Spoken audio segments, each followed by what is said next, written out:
Shalom saudara terkasih dalam Tuhan Yesus Kristus. Senang kembali berjumpa dengan saudaraku sekalian di dalam channel PSD. Doa dan harapan saya setiap saudara yang menyaksikan tayangan-tayangan ini dalam perlindungan Tuhan kita Yesus Kristus. Amin. Nah saudara, hari ini barusan saya lihat postingan Pastor Andi Simon di FB-nya ya, di mana dia memposting satu gambar foto di Geraha Balikpapan tempat Pastor Andi Simon beribadah. Lalu ada cahaya putih, saudara. Seperti yang saudara lihat di layar. Deskripsinya seperti ini.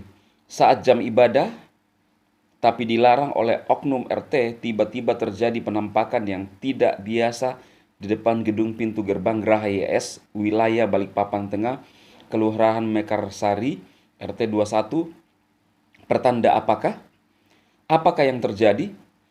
Bisa jadi ini peringatan untuk tidak mengusik peribadatan sesamamu sebangsa setanah air Indonesia merdeka. Saudara bisa lihat di layar ya, seperti cahaya putih. Dan apakah ini pertanda bahwa sesuatu hal yang akan terjadi? Ya, kita tidak tahu. Tetapi intinya ketika umat-umat Tuhan atau orang percaya mengalami penganiayaan, saudara, Yesus sendiri berkata bahwa ketika kita dianiaya, sebenarnya Yesuslah yang dianiaya oleh orang-orang penganiaya tersebut.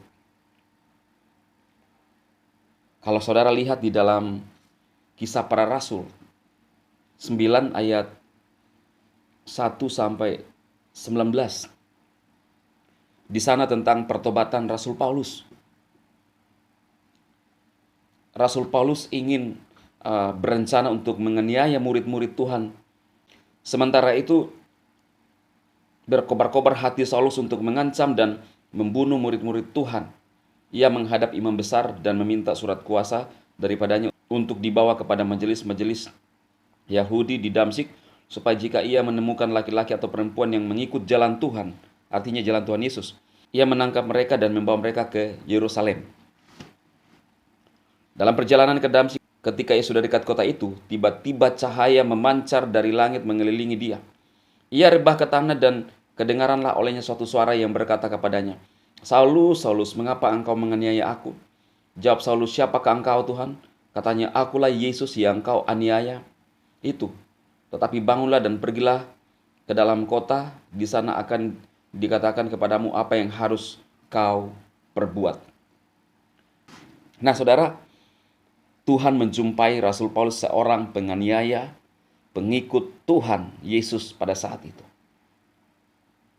Yesus berkata, "Saulus, Saulus, mengapa engkau menganiaya aku?" Paulus bingung, siapa engkau Tuhan? Jelas Yesus berkata bahwa akulah Yesus yang kau aniaya. Loh, logikanya di mana dia menganiaya Yesus? Di mana dia ketemu dengan Tuhan Yesus? Kan tidak ada. Tetapi ketika punya niat buruk menganiaya umat Kristen, pengikut Tuhan pada saat itu, maka dia sedang menganiaya Yesus. Saudaraku, bukankah juga terjadi yang dialami oleh umat-umat Tuhan pada saat-saat sekarang ini? Di mana dihalangi untuk beribadah kepada Tuhan. Kita dihalangi beribadah kepada Tuhan. Itu kita sedang dianiaya, saudara. Ditekan, saudara. Perasaan kita ditekan. Kita teraniaya, tidak berdaya.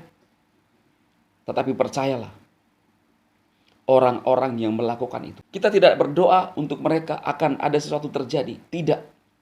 Tetapi seperti Alkitab katakan, sebagaimana Paulus menganiaya umat-umat Tuhan pada saat itu bisa terjadi kepada orang-orang yang menganiaya orang-orang percaya kepada Yesus Kristus pada zaman sekarang ini.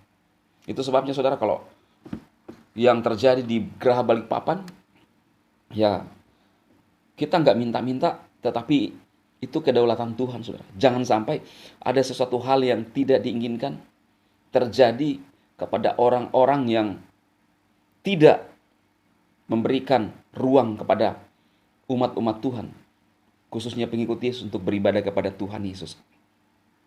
Kalau kita lihat saudara yang pernah terjadi di Aceh, di mana terjadi penganiayaan di sana.